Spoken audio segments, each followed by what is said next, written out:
Hello Lions, it's the last Lions Roar of the quarter and you have a short day, so let's start the show.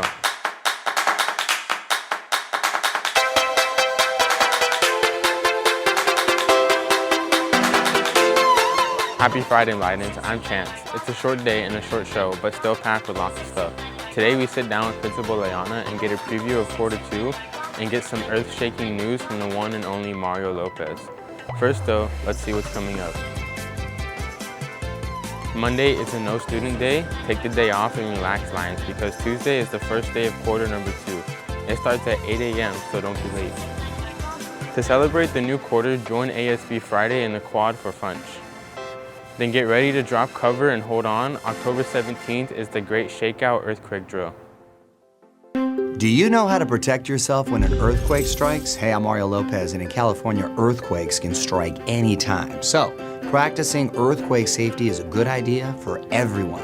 Join us along with millions of Californians to learn how to drop, cover, and hold on during the Great Shakeout. We're all in this together, so make sure your home, workplace, school, and community are planning a shakeout. Join us for the Great Shakeout. Learn more at shakeout.org. Shakeout Day is October 17th.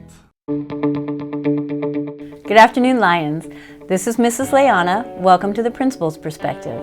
Well, it's hard to believe, but this is the end of the first quarter, and as it happens at the end of every quarter, some of our students will be graduating.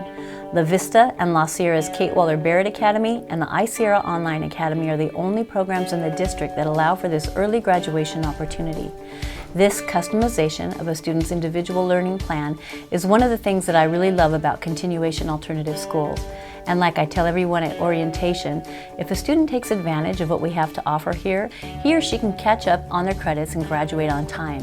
But something that I don't talk about at graduation is that some students accelerate to the point where they finish all their units and get an early jump on their next steps.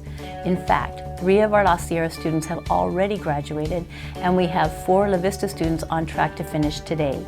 These graduates will get out there and start working, attending community college and career programs, and just moving forward with their adult lives. Congratulations to Trinity Jenkins, Brandon Rico, Michael Waldau, Christian Sanchez, George Sarmiento, Dewey Tran, and Jefferson Busaquillo. I'm so proud of all of you.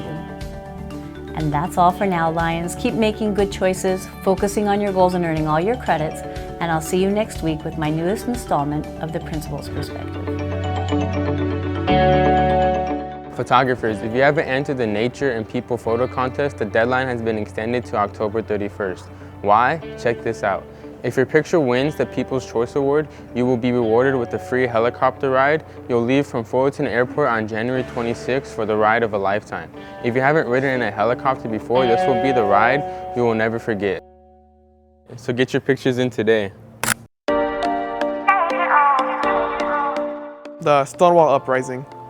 In the history of the United States, laws against those not following tradition, heteronormative expectations have been arrested, tried, convicted, and in some cases executed for their sexual orientation. One moment in the history of the LGBTQ community stands out as a moment that changed the shape and strength of the fight for equal rights and protections under the law. The Stonewall Inn was a speakeasy for gay clientele in the mid-1960s. It was owned by a crime syndicate and was presented as a straight bar, so nothing would raise suspicion. To mask the bar and its activities, the Genovese family would pay the police to hide their activities. The Stonewall Inn was still quite a popular place. It allowed drag queens and practically the only place where you're allowed to dance. It was also a nightly home for runaways and homeless gay youths that had been kicked out of their homes. But things can't stay perfect forever. Raids were beginning to stop these types of bars, but usually the corrupt cops would tell the mafia when they were going to be raiding. But on June 28, people of the Stonewall Inn were surprised that they weren't tipped off. Police came in for a warrant, roughed up some patrons, and arrested 13 people.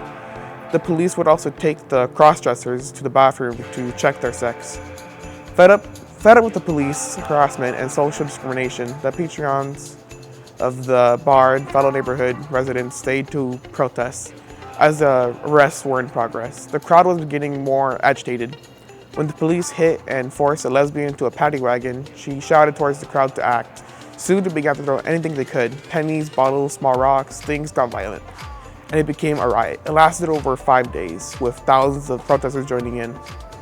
Though the Stonewall Uprising didn't start the gay rights movement, it was a galvanizing force of LGBTQ political activism, leading to numerous gay rights organizations, including the Gay Liberation Front Human Rights Campaign, the GLAAD, formerly Gay and Lesbian Alliance Against Defamation, and the PFLAG, formerly Parents, Families, and Friends of Lesbians and Gays.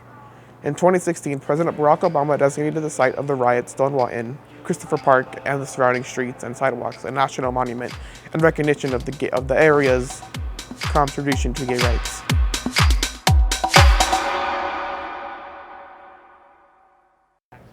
Well, that's it, Lions. End of the show and end of quarter 1. Have a great 3-day weekend, and we will see you in quarter 2. And for those we are graduating today, one last congratulations. And whatever life takes you, remember to always roar on. We are the